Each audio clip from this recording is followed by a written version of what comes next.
about to eat. Sora has quickly finished his meal, so Eve gives him more to eat. Seeing that Sora is eating too much, Eve starts to worry. She tries to give Sora more potions, but he eats them all in seconds. So she decides to tell him a bedtime story, because if he's asleep, he'll stop wasting his energy and ask for more food. Now, sitting in a tree, she begins to tell a story she heard when she was younger. A story about a world war. At the time, the king gathered magicians to make predictions about how the war would end, and the future revealed the end of the world because of the war, so they used powerful magic to protect the world. However, nobody knows what that magic was until now. In the story, it only said that a child from another world would come and use it, and in the middle of the story, they both fall asleep. In the morning, Sora wakes Eve up again, acting as an alarm clock, but Eve quickly gets in over her head. When she checks her bag, she yells at Sora because he's eaten all the potion. Later, they go to catch the mountain rats again, but as they get closer, they realize that instead of the rats, there is a snake trap. Eve thinks, maybe I can sell it too, but she's afraid to go near it, so she takes a cloth out of her bag, picks up the snake, and ties it up with a rope. As she walks towards the next town,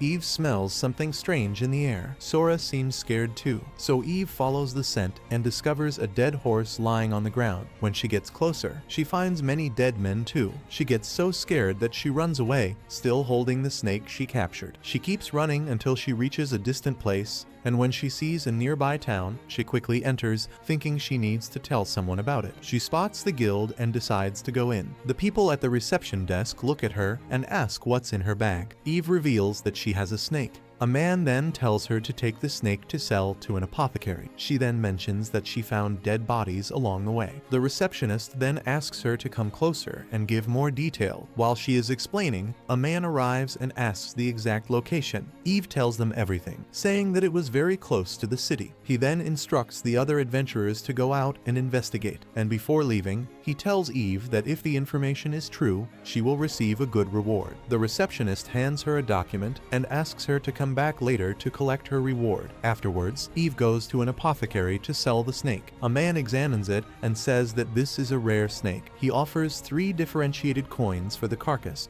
Eve then does her mental math and realizes that these differentiated coins are worth the same as 30 captured rats. The man hands her the money and says that if she gets any more snakes of this kind, she should bring them there and he'll buy them all. She leaves with the money and happily tells Sora that they should buy some food. Later, Eve goes to the disposal area and is excited to see several magical bags. Meanwhile, Sora finds some blue potions and quickly consumes them. Eve begins to wonder how to carry so many magic bags. She tries to put one inside a blue bag and it fits. But when she tries to do the same with a brown bag, she realizes that it doesn't work. She starts testing which bags can hold other bags, and after a while, she discovers that some can carry 2 or 3, while others can't carry any. She learns the whole concept of storing magical bags and feels happy to have discovered it. Then she and Sora head towards the city. On the way, Eve tries to go unnoticed by the people who know her, but a knight from the guild sees her and says that the information the little boy gave her was correct. He says that the monsters have killed several adventurers, so higher level adventurers have been sent to hunt them down. Before leaving, he instructs Eve to go and collect her reward for the information. Then, when she arrives at the guild, she hands over the document she had received earlier, and Eve starts pulling bags out of her purse, surprising the receptionist, until she finally finds the document and hands it over. And finally, she receives a silver tablet as a reward. Eve starts calculating, and she realizes that 1 tablet is equivalent to 50 mountain rats. The receptionist also gives her 2 gold coins, and Eve is very happy to have gotten so much money. She takes all the money, and just as she's about to leave, the receptionist stops her, asking her to get her bag. As she walks down the street, people start laughing at her,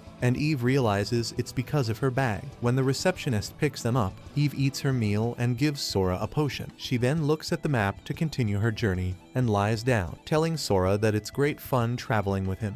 The next day, Eve is upset to see that her trap has been broken. She realizes that at this rate, she won't be able to make any money, so she checks her purse to see how much money she has left. Sora jumps out of nowhere and Eve runs after him. Then, on finding Sora, she realizes that Sora has discovered a magical monster that is completely injured. Eve looks in her book and realizes that this monster is going to die. She then makes a face at the monster, saying that he must be scared. She says she was scared too when she was about to die.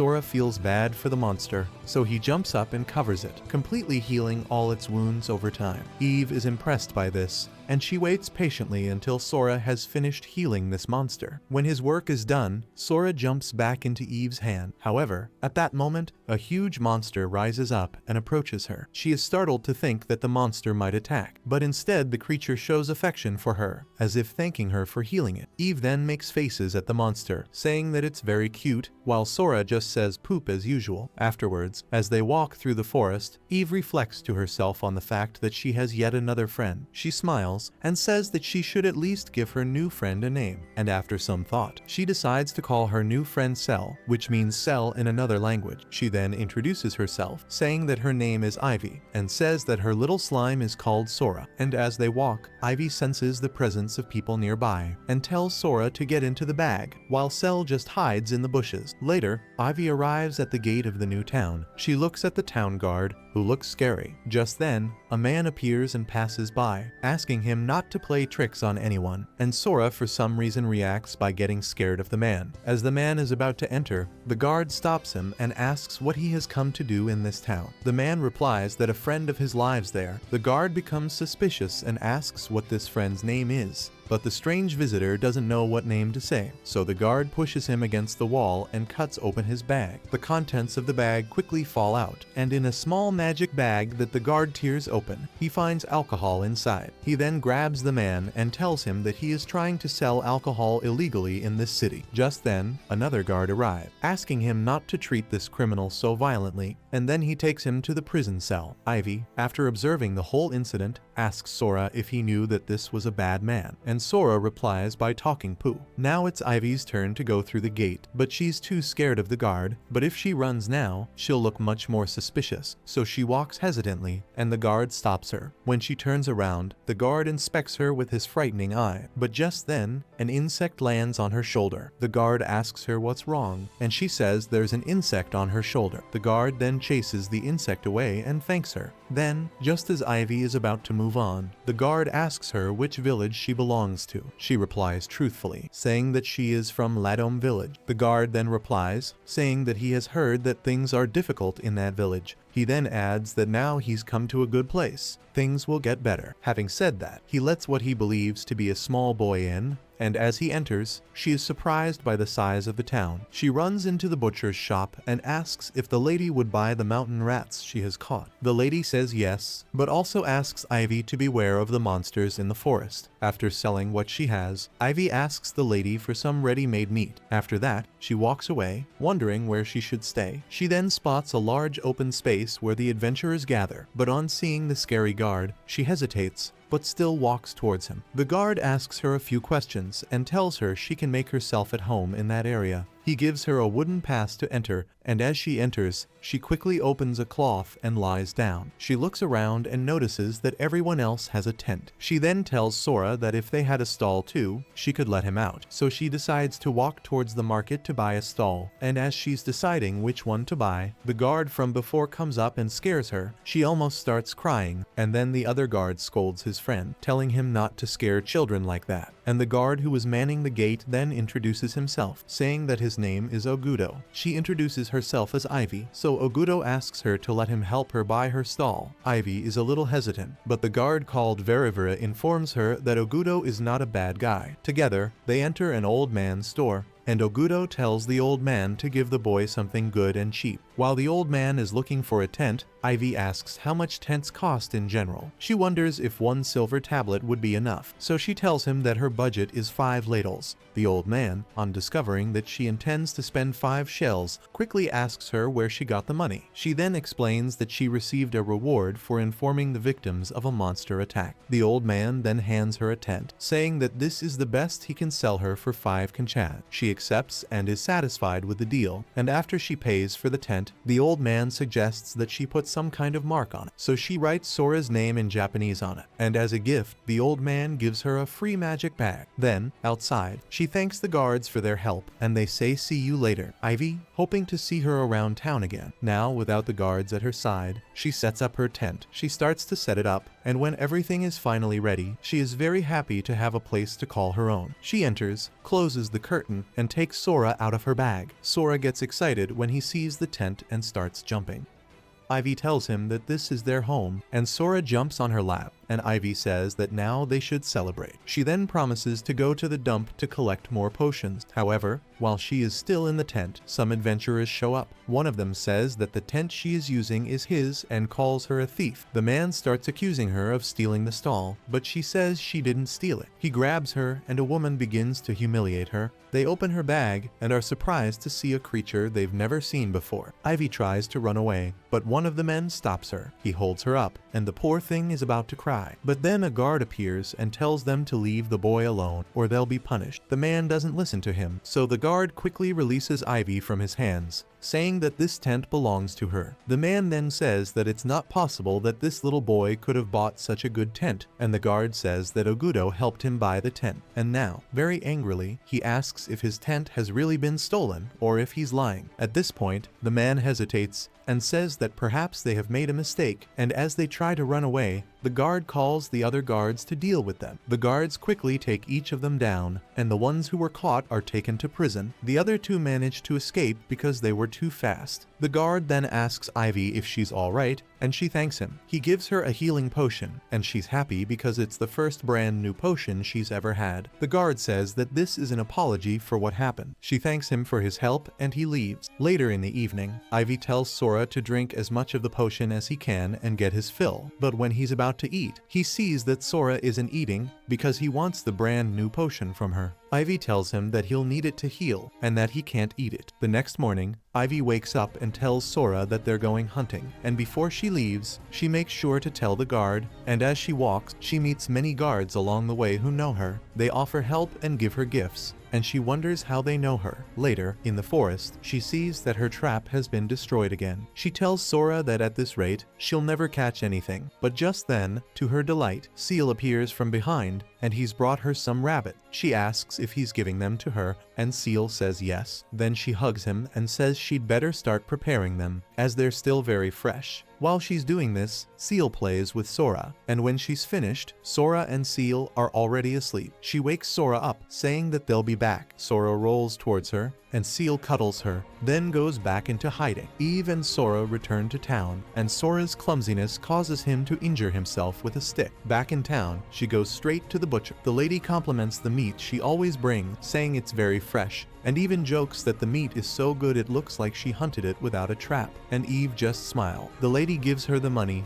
and says that with this quality she will always be welcome, and as Eve walks away, she meets guards again along the way who stop her to talk. She hides and wonders how they know her. It's at this point that Verevera appears and asks what's wrong. She tells him that it was Ogto who asked all the guards to keep an eye on her, but Verevera promises that he will have a serious talk with Ogto. After that, he says goodbye, and while Eve is walking, she spots a fruit store and runs towards it. There she finds some fruit from her village, which is very expensive. She asks why the price is so high, and the shopkeeper says that this year's harvest was very bad. He asks if the little boy is from Latum village, and she says yes, saying that she ran away from the village. He then tells her that the fortune teller used to predict the harvest time for this fruit, which is the village's main source of income. But the old woman fell ill, and the village chief didn't give her the medicine. She ended up dying, and now the village chief is blaming a child called Femisha for it. He's telling everyone that that little child is cursed, and upon hearing this, Eve gets upset. The shopkeeper then goes on to say that Latum village is now in a financial crisis. He asks her if she has left the village because of this, and she says yes. After she says this, the shopkeeper decides to give her a piece of fruit to motivate her. Later, back in her tent, she thinks about her family and wonders if they are all right. Sora also feels bad, and Eve says that she has been cast aside by her own people, and now she is in a completely unknown place.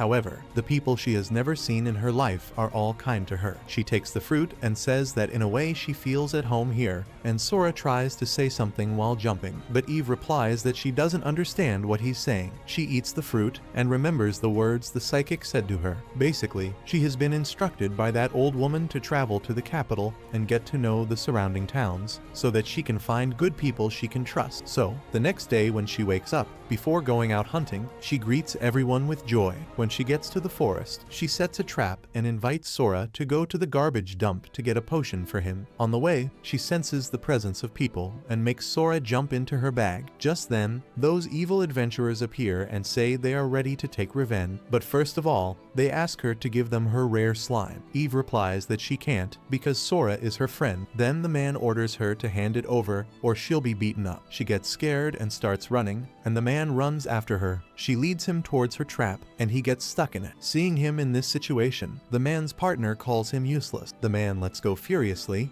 and vows not to let this boy get away. As Eve is running, the woman appears and tells her that she can't escape. Then the man grabs her and orders her again to hand over her slime. It's at this moment that they are both startled by a huge monster. They quickly let go of Eve and walk away, and the huge monster was Seal himself. He approaches them and roars at the woman, causing her to faint instantly. Now the man starts to run for his life, but Seal runs and jumps to defend him. After capturing him, he throws the collapsed man on top of the woman, and Eve looks at them and asks Sora if he's alright, and Sora, as usual, just says poop. Just then, she hears someone approaching and asks Seal to hide, and the people approaching are Ogudo and Verivera. They ask her if she's alright. She says yes. They tell her all about the people who attacked her. Later, we see her sitting with Ogudo, and he tells her that the adventurers who tried to harm her are now in prison, and she thanks him. He tells her that that group of adventurers were actually thieves, so she's going to receive a good sum for helping to capture them. And Eve is obviously thrilled to receive so much money. When he hands her the reward, he mentions that carrying such a large sum wouldn't be safe, and suggests that she create an account with the merchant guild. We then see Eve in the guild, next to Ogudo. The receptionist instructs her on the steps to open an account, and so we see Eve putting her finger on the needle, and when a drop of blood comes out, her account is created. Ogudo checks her details and asks Eve if she's going to be 9 soon, and she says yes. After that, she goes into a room and puts the coins on a tray. Then a man appears. She hands him the coins, and he congratulates her on opening her own account, and gives her an item that she should use whenever she needs to redeem some money from her account. And as she leaves, she looks at the item, and Ogudo says that now they're leaving. But just then, Velivera appears and yells at him for leaving his post unannounced. Then, as they walk, Ogudo says he'll take care of this boy, and Eve wonders why they're being so kind to her, and Velivera asks if there's something wrong with that, and Eve says no, and that she's just hungry. Then Ogudo takes her hand and walks towards a store. He calls out to a woman, and she asks him if this is his lost daughter, and he replies that maybe it is. They sit down together, and he makes a huge request for him and Eve to eat. He then looks at Eve, so he wants to see her with a full belly. Eve replies that she can't eat that much, and Velivera scolds his friend, saying that he should at least realize the obvious. However, Ogudo insists that the little boy eat because a man must eat enough to grow strong. Then, when everything is served and Eve finally eats, she realizes how delicious this food is. Then the woman says that her cooking skills are 4-star, at which point Velivera asks what kind of skills Eve has. In response, she says that she has the skill of a tamer, and when they ask about her star rating, she hesitates and looks very sad, and realizing her discomfort, Ogudo gives her a pat, saying that people with many stars are not always useful, and Velivera adds, saying that there are people with only 1 star who do a commendable job. So no matter how many stars a person has, they can very well live a dignified life. They assume that the little boy only has 1 star, and after that, they say goodbye to Eve, and she thinks to herself about the fact that she doesn't have any stars. The next morning, Eve tells them that she will continue her journey towards the royal capital, and Ogudo tells her that just mentioning her name there will help her. She bids them farewell, and Ogudo asks her to come back one day, saying he'll be waiting for her visit. When she finally leaves the city, Velivera tells Ogudo that he has investigated Eve and easily easily discovered that she is a girl, and that she is hiding her identity for some reason. Ogudo asks why, and Velivera says that maybe one day that little girl will tell them everything, but warns him that her secret is something she hasn't even trusted them with. In the next scene, we see Sora running through the forest, while Eve asks him to walk a little slower so that she can follow him. When they finally stop, Eve drinks some water. She then looks at Sora and says that he is full of energy. It's at this moment that she realizes that Sora has changed after eating Seal's wound. But out of nowhere, her attention is drawn to something coming from the forest. The noise gets closer, and she gets totally freaked out, but Sora smiles and shrugs it off. Eve looks at him and realizes that it's Seal who has appeared. She jumps up to hug him, and Sora is happy to see him too. Later in the evening, by the campfire, Eve eats the meat and shouts that it's delicious. She then thanks Seal for managing to catch a lot of rabbit. She then looks at Sora and says that he eats a lot too, and Sora eats all her potion. The next morning, when she goes to check the traps she has set, they are all empty. She gets very upset and comments that she's being chased by a wave of bad luck. At least she still has some leftover meat, so she can use it for breakfast. Just then, she sees something strange approaching her. She picks up Sora and starts running away, and as she runs, she wonders what kind of presence this is, because the presence is making her very disgusted, and the presence continues to chase her. She then reaches the edge of a cliff, where she sees that there is no way out. She looks back and realizes that the thing looks like a human, not a monster, but she is still very scared. She then looks down and sees Seal, who gives a very powerful roar, and thanks to Seal's roar, the thing disappears, and she wonders what it was. After that, she goes on her way riding Seal, and she comments on how comfortable it is with Sora, and thanks Seal for his help. She then starts thinking again about that unpleasant presence, and suddenly, Seal starts getting aggressive. Eve asks what's wrong, and then she sees an ogre coming towards them. Seal grabs them with his tail and pulls them back, until the ogre gets closer, and Seal is ready to attack him. Eve tells Sora to jump into the bag, and Seal lunges at the attacking ogre. He bites him, and they both fall into the water. Eve gets very worried about Seal, and when she looks up, she notices more ogres approaching. She starts running as they chase her. She keeps running and reaches a place where she sees lots of scarecrows hanging, and the area looks very scary. But then she hears an ogre approaching, and she runs for her life. She tries to run as fast as she can, and accidentally steps into a trap. A log comes down, and the trap lifts her up, hanging her from a tree. She doesn't understand what's happening, and when an ogre below jumps out to attack her, a light appears, and a huge fireball destroys the ogre. A man then appears using his flames and burning another ogre. He introduces himself as Latrua and says that this is his firestorm attack. He eventually realizes that he has a child caught in his trap, and she is surrounded by his flame. He runs towards the child and wonders why there is a child in this trap. Just then, an archer appears and fires an arrow to break the trap. And when Ivy falls, Latrua runs to catch her. He's safe and says he managed to catch her just in time. But before they could relax, an ogre appeared to attack them. Latrua takes Ivy away just in time and is saved by giant slimes. It was a beautiful woman who saved them, and Latrua thanks Mira for her help. She calls her slimes back and tells them that the others are fighting the ogres. They rush to help in the battle, defeating the ogres with their swords, and when it's all over, they ask Latrua if he's alright, and he replies, "Yes, we're fine." But then an ogre appears from behind to attack. However, the archer's arrows pierce his body, and he falls, totally defeated. The archer's name is Sifar, who says that all the ogres have finally been eliminated. Ivy watches them curiously, after which they explain to her that they are the suppression squad sent to eliminate these monsters. It's at this point that she realizes that the trap was set to trap an ogre, and one of them asks her if she's hurt, but she replies that she's fine. Then the leader of the group, who has a very complicated name, so I'll just call him Sei, introduces himself, and the others also say their name. Hearing this, Ivy also shares her name and thanks them for saving her. They continue their journey, and Sifar asks her what she's doing in the middle of such a dangerous area, and she replies that she's on her way to the city of Odalia. So Sei says she can travel with them. Excited, she asks if she really can, and everyone confirms it. When they get close to the camp, the leader shows her where they are staying. Ivy then says that the place is amazing, but at that moment she sees Seal and is happy that he's safe, but she's also worried that if anyone finds him, he'll be hunted down. She starts signaling for him to hide, and Seal, being smarter than any gameplay friend, quickly understands what she means. Latrua then calls her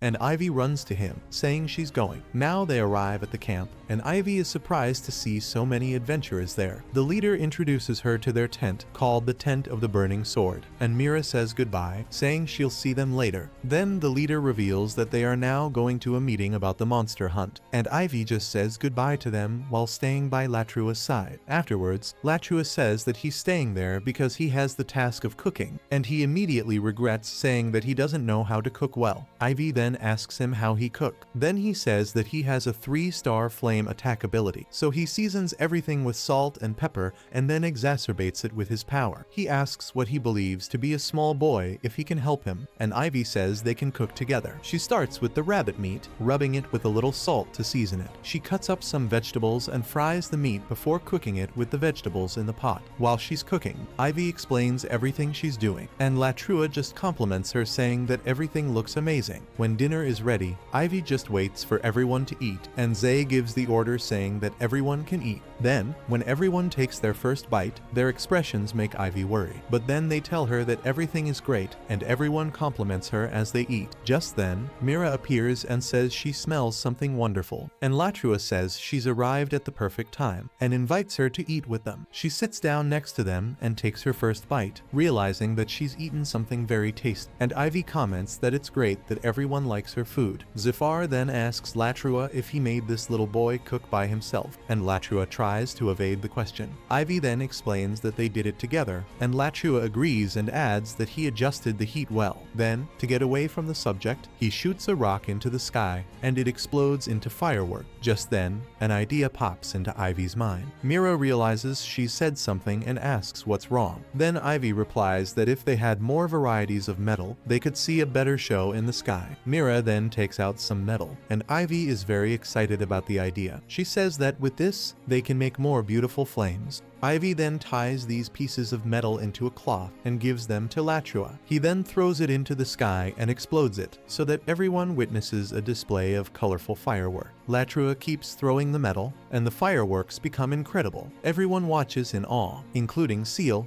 who is watching the spectacle from afar, sitting on top of a rock. After that, Latrua brings the dishes to wash, and Ivy says she can wash them. But Say arrives and asks her to relax, saying that they can take care of it. Ivy insists, saying she wants to be useful, so Say only allows it on the condition that everyone helps, and she agrees. And after she agrees, Latrua jokes that he's very cute and hugs him. Fortunately, his fellow adventurers beat him up afterward. Later, before bed, Ivy gives Sora potions to eat, and Sora feeds on. She brushes her hair and tells Sora that these people are very good. Meanwhile, everyone is talking about Ivy. They notice that this very small child is traveling alone, and to make matters worse, her body seems very fragile. Say then comments and realizes that Ivy is afraid of being left if she isn't useful, and Latrua just listens in silence. The next day, Ivy finds a box full of old potions, and when she's choosing some for Sora, she sees some slime. Mira appears to say hello, and orders her slimes to throw out the trash. Ivy then asks if she has any knowledge of slimes that disintegrate in just one day, and Mira replies that this is a rare type of slime, and if someone catches one alive they can sell it for a good sum. Just then, Ivy senses a strange presence again, and Mira asks what's wrong, but before Ivy can answer, other people appear with boxes full of garbage and place them nearby. Latrua says they've finished cleaning up, so they should continue their journey. Ivy is excited about the trip to the city of Odolo, but before they leave, they enjoy their last day of travel with beers. Ivy grills some meat for the group and serves it to them. When everyone starts eating, she also brings a meat soup, and Say advises that this soup really heats up the body. And when Latrua drinks it, he ends up burning his tongue, even though he's a fire magic user. Ivy is suddenly worried about Seal, who is still hiding on the mountain. Just then, Mira appears and tells them to meet her brother. As they talk, Ivy is surprised to realize that the two brothers are very similar. Ivy introduces herself to them, and Latrua says that their group is called Vendevil Verd, a very horrible name, and Mira's twin brothers approach her, saying that she seems to be a very intelligent child, and Ivy smiles. Just then, some boys approach, and Thoth says they should leave. Quickly, the Vendevil Verd group leaves, and Ivy waves to them, while Mira says goodbye. Then Latrua says that Mira and her brothers don't get on well with the other group that's coming. After that, during the night, inside her tent, Ivy takes a potion and gives it to Sora, and as she watches him eat, she feels reveals a strange presence. She asks Sora to jump into the bag and hugs him. She closes her eyes so that the presence of nothingness disappears, and someone calls out to her. The person who appears to call her is Latrua himself, who asks her to help him prepare breakfast and then leave. When he leaves, she wonders if it was Latrua who caused this presence, and Sora says no. Ivy then starts speaking a list of names to Sora, and he reacts strangely when he hears Mira's name. The next day, they finally arrive in the new town, and the guard asks Ivy for some personal information. He then asks her if she has anything to verify her identity. She then takes out her account stone, and the stone glows, confirming her identity. She then fills in the form, and the guard gives her a permit to enter and leave. Inside, the city is full of people, and Ivy is surprised to see such a big city. Latrua tells her to find a place to sleep first, and so Ivy ends up in another field, where adventurous travelers are setting up their tents, and so night falls, and during dinner, the leader says that this town is dangerous, and Balorda comments that it is, because children are being kidnapped and sold. The leader is annoyed that he can't do anything, as they still haven't managed to find any information about the kidnappers. Balorda then says that Ivy is a child too, and that they must protect her, and Ivy tells them that she was almost attacked. She says that something chased her. They then quickly open some kind of special equipment, which covers them with a veil to prevent anyone from hearing them. Then she tells them that a repugnant presence haunted her, and that a monster made this presence disappear. She felt the same presence outside the tent that day, and they begin to discuss who could be responsible. Cypher asks Ivy who she thinks it might have been,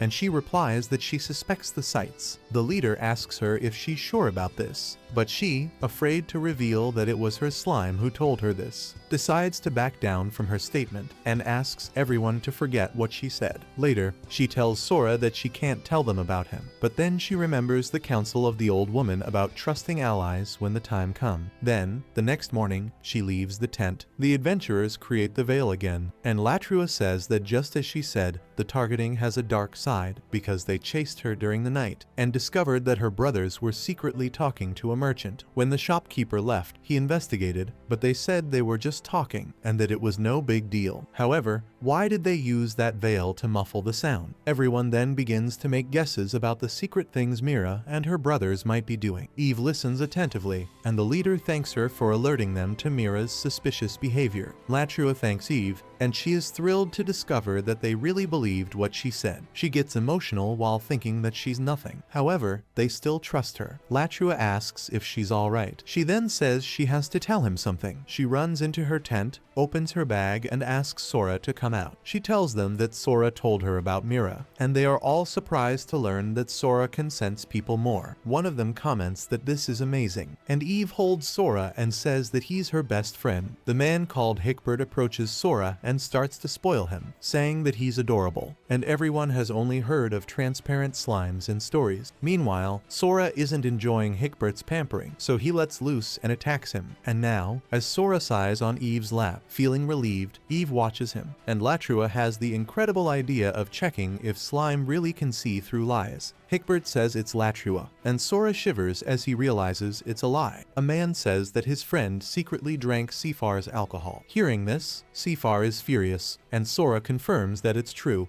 and now the man runs after Seafar to beat him up. And Hickbert comments that Sora is an amazing slime, and Eve just says that he's her best friend again, and Sora smiles too. While talking poop, later in the evening, they all have dinner together and discuss how they're going to find the people from the organization behind the kidnapping. Latrua comments that it hurts to think that Mira is also involved in this, and Eve is also sad. She then says that she suspects there are more traitors. She asks how Mira's group grew as adventurers, and they tell her that her group was promoted by a nobleman after completing a task, unlike other adventurers who did similar jobs but received nothing in return. Eve then deduces that this nobleman must be part of the kidnapping organization. They must have tested people to become their allies, and Mira's group passed. One of the adventurers comments that this is unbelievable. After all, a 7-year-old child has realized realized what they haven't. Eve indignantly replies that she isn't 7, revealing that she just turned 9 today. Eve indignantly replies that she is not 7 years old, revealing that today she has just turned 9. On hearing this, the leader smiles and wishes her a happy birthday. Soon, everyone starts clapping and wishing her well. Eve is healed and grateful, and inside she thinks that it's been a long time since anyone wished her a happy birthday. Afterwards, the old leader tells Eve that they need her help to identify the traitor. Then, the next morning, the group arrives in front of the Adventurers Guild, and as soon as they enter,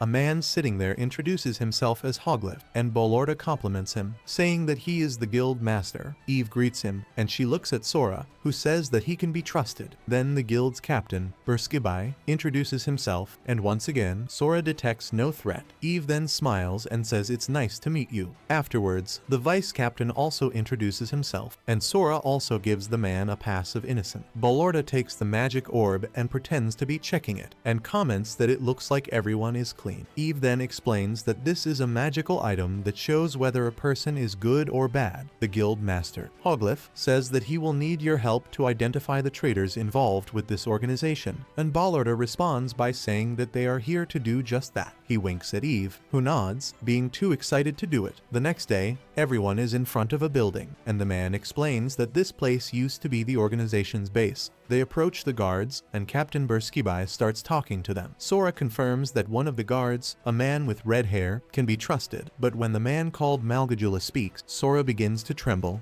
and Eve immediately realizes that he is a threat and warns Bolorda. Soon after, everyone enters the building, and Captain Burskibai sighs and comments, saying that he never thought Malgajula would be a traitor. The shocked group say they trusted him, and Bolorda looks at Eve and says he's counting on her help. The whole day passes, and at night, the tests with the guards continue, and when they finally finish, Eve is exhausted and sits on the floor. Latrua smiles and says good job to her. Meanwhile, the captain and the others are worried, because a total of 38 of the 157 guards were traitors. Just then, 2 noblemen appear, and one of them says that he was passing by and decided to take a look. When the nobleman Faltoria introduces himself, Sora shivers, and Eve immediately alerts Bolorda. But when the second noble named Foranda introduces himself, Sora doesn't react, because he can be trusted. Foranda asks them to let him know if they find anything suspicious, and then both nobles leave. The captain, furious, punches the wall and vents, saying that even a nobleman can be a traitor, and they had been living with such traitors all along. Now he blames himself for the deaths of his men, and Bolorda puts his head on his shoulder and tells him not to blame himself, because he had no way of knowing. The leader thinks out loud, saying that if this place was the organization's base, why didn't they find any evidence when they broke in? Eve then replies that the traitorous guards may have destroyed or hidden the evidence, and Latrua agrees, saying that now they need to investigate this place further. The suspicious group looks at Eve and asks if she isn't a 6-year-old child. Eve, irritated, replies again, saying that she is 9 years old, and the man ends up being impressed by her capacity for deduction. After that, they head to the room where the bad guy is in charge. The captain then gives him another task, and when he leaves, they start to search the room. They examine all the documents and papers that are there. At that moment, Eve notices a clue and sees a book that has been touched several times, so she decides to investigate. When she touches the book, it glows, and suddenly the floor opens up. Eve falls and discovers a secret room. Inside, they find an absurd amount of money, which indicates that the organization is very large. They also find detailed records of the organization's business transaction, and the captain then tells them to leave everything as it is so as not to alert the traitor. In the next scene, everyone is discussing the traitors, and Sifar says that with Eve's help, they have managed to discover all the enemies. Latrua adds that now they can take the whole organization, and Eve resolutely says yes, later. While she's washing the clothes, Eve pours in some water and notices that the tub fills itself, and Latrua explains that this is a magical item that summons water. Eve smiles and says that this will make washing clothes much easier, and as Eve takes her clothes out to wash, Latrua looks at her and asks if she really is a boy. Hearing this, Eve is about to cry, and Latrua quickly asks her not to. Eve, feeling guilty, apologizes for having deceived them, and Latrua acts sympathetic, saying he understands After all, it's dangerous for girls to travel alone. He promises to keep her secret, at which point Mira, who has been missing for a while, appears. She approaches them and invites Eve to explore the city, inviting her to a sweet store that is very popular here. Eve hesitates, but Latrua stops her, saying that he wants to go too. Mira then says that she's only invited Eve, but Latrua retorts by saying that he's going too, and he even changes the place where they should go. Mira sighs and says it's fine. However, they go in fives. Just then, Mira's brothers show up. Eve is shocked and speechless. While Latrua is worried, they stare at each other for a long moment, and then Mira moves forward, and Latrua also moves towards her. They stop, face to face, and Eve wonders what will happen next, but they both move their hands forward and say rock, paper, and scissors. Latrua makes the rock sign, while Mira makes the scissors sign. Latrua wins and celebrates, saying that they're going to the place he loves, not the filthy place Mira wants to take them. Soon after, we see them entering the store called Flow Flow. The waiter serves Eve sweets, and the next moment everyone is amazed to see the two twins eating quickly and asking for more. Latrua jokes that they should take the time to enjoy the sweets more. He takes a small bite and says that this is true happiness. Mira then asks if Eve is enjoying it, and Eve just smiles and looks at Sora, who is totally creeped out by fear, obviously warning Eve that these people are very dangerous. Suddenly, Latrua says that if they pick on Eve, he won't have any mercy on them. Eve watches in silence, and in response, one of the twins says that they can't fight someone who has 3 stars of pure attack. The other replies that he only has a 2-star defense skill, and Mira interrupts them, saying that no one is going to fight and that everyone should be more civilized. It's at this point that her brother starts mocking her, saying that she can only tame slimes to clean up garbage. Mira feels insecure and gets upset, but Eve defends her, saying that she thinks Mira is amazing, because taking care of the garbage is an incredibly important job for keeping a clean environment. Mira smiles and thanks her, but her brother retorts, saying that money-making skills are better than taming. Mira looks stressed and lost in thought, while Eve wonders what's going on. After that, they leave, and as they walk, Eve comments to Latrua that Sora said none of them were good people, but Latrua asks if the sweets they ate were good, and Eve says they were delicious. Latrua then says that he chose that store because the people there know him, and that was a real safe place. Eve then understands and says that's why he wanted to go to Flow Flow, and Latrua confirms it, saying he wanted to avoid the place they suggested. And now, while looking at Sora, Eve sighs as she says that it's sad that those people are all bad, and Latrua reflects, saying that when he was little, children could run around freely in the city, and when they got up to mischief, they obviously got beaten up. Next we see a little boy trying to walk around to catch a butterfly, but his mother appears and stops him, and then Latrua says that now the city has become unsafe because of the kidnappings, and the adults fear that their children will be taken away. Later in the evening, Latrua tells everyone that Mira's group did something very suspicious. They looked like they wanted to kidnap Eve, so Eve says that they came to invite her for a snack. Zephyr now asks if they really want to sell Eve, and the leader then asks why they would risk so much to try to kidnap Eve. Everyone agrees that people would be too suspicious, and then a click comes to Eve's mind. She says that Mira's group is just a decoy, so there won't be any problems for the organization if they are exposed as traitors. Eve basically believes that Mira and the others are just sacrificial pawns. Latrua then asks what they should do, and Eve says she has a plan and tells everyone everything. The leader really likes her plan and says that now is the perfect chance to catch all the traitors. The next day we see all the adventurers gathered outside the guild. The guild master addresses them and says that he has called them here to ask a favor. He introduces Eve and says that as everyone knows, kidnapping cases are on the rise in the city, so he wants everyone to protect Eve. However, this child needs to meet all of them, so he asks them all to introduce themselves one by one. Meanwhile, Mira signs for Eve, who signs back. Then the first man walks towards Eve, and Eve already notices that the serum is shaking. He greets Eve, who says nice to meet you, and Eve is shocked to see that the serum is shaking even harder. Then she says this to Bolorda, who replies, "What? Already?" On the other side, Captain Berskisby seems to be deep in thought. Then his vice captain asks him what he's thinking, and he says he's just imagining things. He then reveals his thoughts, saying that this child, Ivy, is something special because thanks to her, they are managing to find the traitors. Just then, she hears someone calling her name, which turns out to be Cypher and his team. Cypher asks for a special unit to be assembled, as a lair of monsters has been discovered in a cave in the forest. The captain quickly understands and tells a group to select the members for the special unit. And now we see the store where everyone is sitting, and Ivy asks what danzu is, and Latrua says it's dangerous, while Mira says it's the tastiest candy here, and that Ivy needs to try it. Mira then asks everyone for danzu, and the shopkeeper promises to take him. And yes, Ivy's plan was to play bait to capture all the bandits, and the place Mira wanted so much to visit is one that makes Sora tremble too much. And when she sees Sora like that, she grabs Latrua, signaling that the place is dangerous, and even the waiter is a bad person. Now everyone is talking to each other, and Latrua says he needs Mira and her brothers' help to carry out a secret mission. The owner is listening in as he prepares the sweets, and Latrua continues, saying that a large guard unit is being sent to fight the ogres, leaving the city vulnerable to attack. The twins agree to help secure the town, while the owner of the sweet store mixes something dangerous in 2 bowls. And after doing so, he carefully serves the sweets to everyone, and looking at the sweets, Latrua signals Eve not to eat them. Now, while they're talking, the owner rushes off to inform the organization to attack the city, as the place will be basically defenseless. Meanwhile, Latrua asks those who are supposed to be his friends why they are helping the organization. Mira asks what he's talking about, but Latrua asks them to eat the poison sweet. If they eat these sweets, they will prove to them that they are not traitors.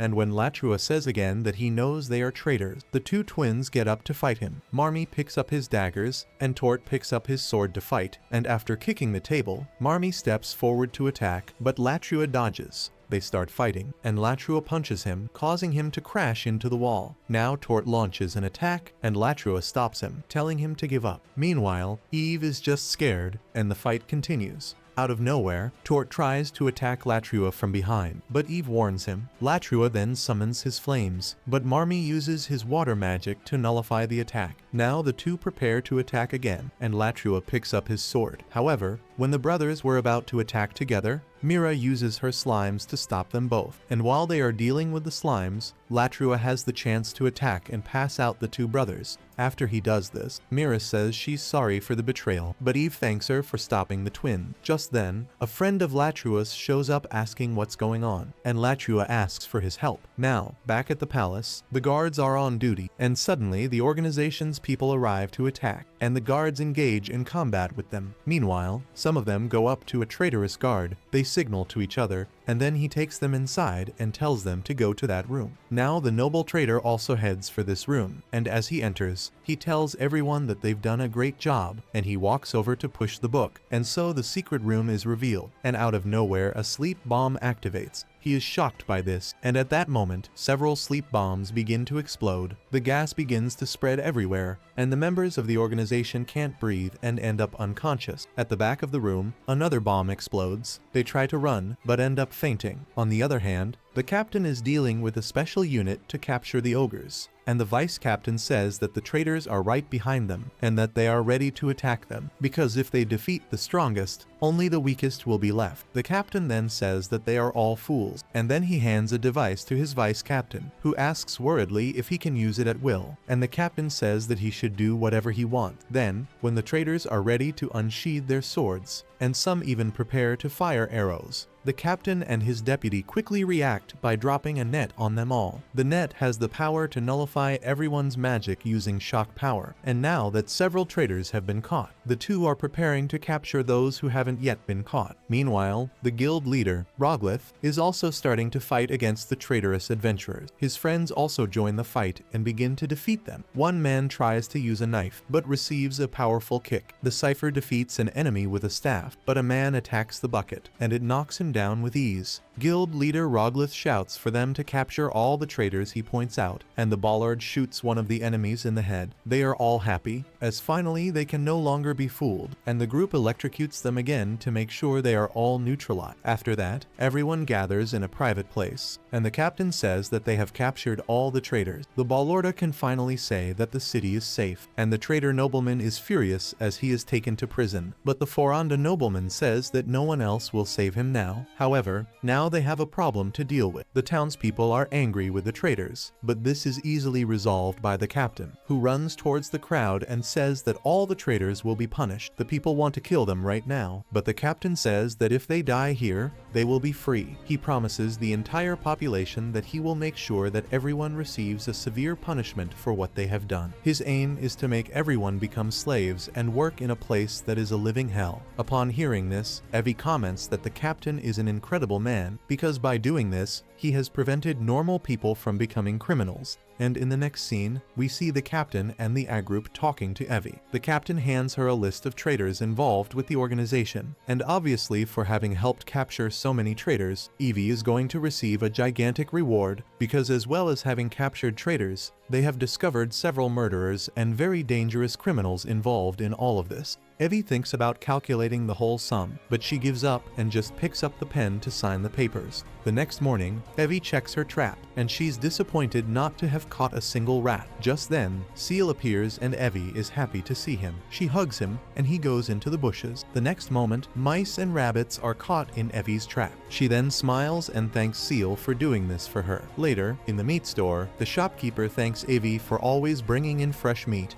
He thanks her for making his business do so well. He pays her all the money she deserves with happiness. In the next scene, we see lots of people enjoying themselves in a restaurant with various dishes on the table. Evie is sitting with everyone at a huge dining table. The guild master then stands up and announces that everyone should celebrate the fall of the organization, and everyone applauds. While Evie is drinking, everyone starts piling food in front of her. Afterwards, the captain tells them that that nobleman who committed several crimes has confessed all his dark secrets to the organization, and that the organization has now been completely eradicated. Evie then asks about Mira and her brothers, and the guild master says that they are in prison for helping the organization. While in prison, Mira feels happy to finally be free of that horrible job, and the guild master adds, saying that now everyone can finally relax. Evie then says that she wants to show them all something. She grabs Sora and tells him that he's the one who helped us. The guild master smiles and thanks Sora for restoring peace to the whole town. The guild master then asks if Evie would consider living in this town. Everyone wants her to stay with them. Evie is thrilled, and everyone else also starts encouraging her to live there, saying they'll help her with a house or anything else she needs. She is amazed and wonders if she really can live there, and everyone waits for her answer. Evie then looks at Sora and remembers the words of the old lady, who told her that if she ever found someone she could trust, she should tell them the truth about herself. So, after taking a deep breath, she tells everyone that she has something to say. She holds Sora tightly and reveals that she has no star. Everyone was surprised by this revelation, and she went on to say that when she was 5 years old, she touched the holy water in the church, and that's how they discovered that she was a starless tamer. The priest was furious that God had abandoned her. After that, she was thrown out of the house. Her friends threw stones at her. She ran from the village wounded and alone, and at the time she was helped by the kind seer who adopted her. But on the other hand, the village chief told the villagers that children without stars bring bad luck. He told everyone to start hunting, so she kept running away, until she got here. There I saw the low head, holding Sora tightly, while everyone watched in silence. And Latrua finally speaks up, saying that he has seen that she has incredible strength. Another adventurer adds to her, saying that she is very strong, and they also say that they don't care that she doesn't have any stars, and that everyone will always support her. Tears start streaming down Eve's face, and the guild master promises that everyone will keep her secret. And after wiping away her tears, Eve smiles and declares that she can now continue her journey, while holding Sora tightly. Eve says that until now she had been running for her life, but then she met Captain Ogudo, and he helped her without asking any question. And just like that, they all helped her, the complete opposite of the people in her village or her family. Now she understands what the seer meant, so she wants to meet many more people like them, and perhaps by traveling she can learn more about this world. They say that now Eve will be traveling to find something new. She says yes, and meanwhile one of them pampers Sora, saying how much he'll miss her. In the end, in honor of Eve's departure, everyone decides to drink a lot. That night they all share some happy moments, and Eve can feel a good warm moment full of happiness. The next morning, everyone gathers to say goodbye to Eve, and she says she's ready to go. Latrua asks if she's forgetting anything, but she's already carrying more than enough. Eve retorts by thanking her for the magic bags, saying that it's very easy to carry her luggage with them. Everyone wishes her luck on her journey, and the captain tells Eve that he has done some research on Sora. He says that Sora is a weak slime, and he can only be tamed by her because she has no star, otherwise her mana mana would be denser, and when she tried to inject her mana into him, Sora would have been completely destroyed. At that moment something speaks in her mind, so she opens her bag and comes to the conclusion that she only came to this world to meet Sora, and Sora also only exists in this world to meet her. She prepares to leave for good, and everyone tells her to feel free to come back at any time. Eve then smiles and says goodbye, and they watch her as she walks away, and Seal appears out of nowhere, leaving everyone shocked. It's at this point that one of them comments that she has no star, but she has tamed even the strongest monster. So she moves on, with Seal loving her, and Sora also appears to be very happy, and so she continues happily on her journey.